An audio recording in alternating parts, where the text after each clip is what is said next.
Hai teman-teman, salam sejahtera bagi kita semua. Nama saya Grace Saria Wulandari. Saya sekarang duduk di kelas 12 MIPA SMA Santo Paulus Pontianak.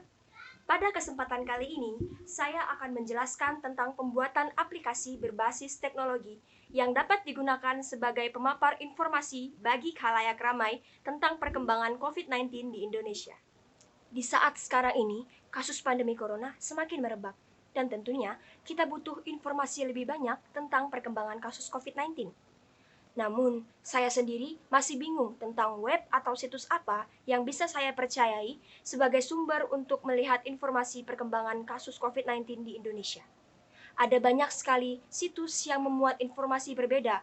Hal ini tentunya membuat banyak orang menjadi bingung dan malas untuk membaca. Untuk mengatasi masalah tersebut, saya berpikir untuk membuat suatu aplikasi sebagai sarana atau wadah yang dapat memuat berbagai informasi mengenai perkembangan kasus COVID-19. Aplikasi ini bernama iCoV atau Information COVID-19, berisi fitur-fitur yang berguna untuk melihat berbagai hal mengenai COVID-19. Ada 4 terapan ilmu yang saya gunakan dalam proses pembuatan aplikasi ini. Yang pertama adalah matematika, yaitu statistika, di mana terapan ilmu ini dipakai dalam melihat berapa banyak perkembangan kasus COVID yang terjadi. Yang kedua adalah seni, yaitu tampilan desain UI yang saya buat. Yang ketiga adalah teknologi, yaitu penggunaan alat-alat elektronik atau digital tools untuk membuat aplikasi ini. Dan yang keempat adalah biologi, yaitu di bagian virologi yang menjelaskan tentang berbagai hal mengenai virus COVID-19.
Selanjutnya, saya akan menjelaskan tentang fitur-fitur pada aplikasi iCoV.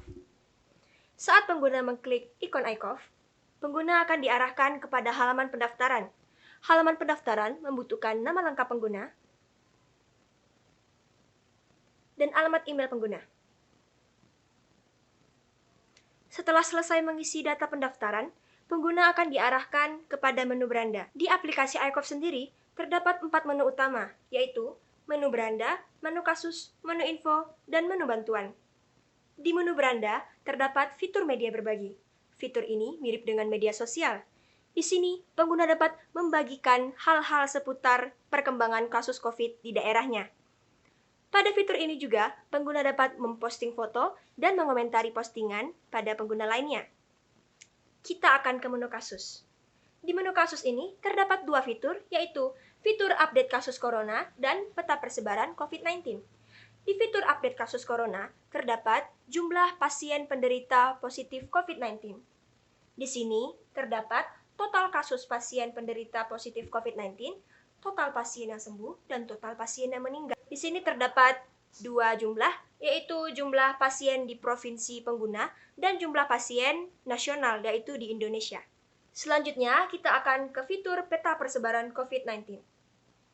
Di sini, pengguna menggunakan GPS pada perangkatnya masing-masing, yang menunjukkan lokasinya langsung, yaitu di Indonesia. Di sini terdapat peta Indonesia dan bulatan-bulatan yang berwarna biru. Semakin besar bulatan biru tersebut, maka semakin banyak pula jumlah kasus positif COVID-19 yang ada di wilayah tersebut. Kemudian, menu info. Pada menu info, terdapat 4 pilihan, yaitu knowing atau mengetahui, symptoms atau gejala, preventing atau mencegah, dan treating atau mengobati. Pada pilihan knowing, berisi tentang apa itu virus COVID-19 dan hal-hal umum mengenai COVID-19. Pada bagian symptoms, berisi tentang gejala-gejala atau indikasi bahwa seseorang tertular positif COVID-19. Yang ketiga adalah preventing atau mencegah. Di sini berisi tentang hal-hal yang dilakukan untuk mencegah atau mengantisipasi agar tidak tertular oleh virus COVID-19. Terakhir adalah treating atau mengobati. Pada treating, belum dimasukkan banyak informasi karena untuk saat ini belum ditemukan obat penawar COVID-19. Yang terakhir adalah menu bantuan. Di menu ini terdapat 4 fitur, yaitu hotline atau saluran siaga, nearby hospital atau rumah sakit terdekat, consultate atau konsultasi ke dokter, dan donation atau donasi. Di fitur hotline atau saluran siaga, terdapat pusat bantuan COVID-19 di sekitar wilayah pengguna aplikasi tersebut berada. Jika pengguna aplikasi ingin menghubungi salah satu dari pusat bantuan, bisa mengklik di ikon di sebelah sini ataupun pada web yang tersedia. Kemudian fitur Nearby Hospital. Fitur ini menggunakan live location pada GPS pengguna aplikasi. Jadi, jika ingin melihat rumah sakit terdekat, pengguna aplikasi bisa memencet fitur ini, kemudian akan terlihat rumah sakit di sekitar lokasi pengguna aplikasi.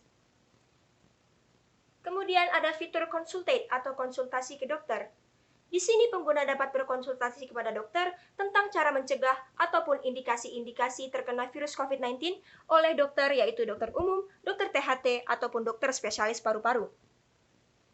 Dan yang terakhir adalah fitur donasi.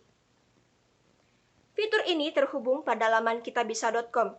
Jadi, jika pengguna ingin berdonasi, pengguna bisa mengklik tautan atau link yang sudah berada di sini, dan akan langsung dihubungkan di laman kitabisa.com untuk berdonasi bagi para masyarakat yang terkena dampak COVID-19.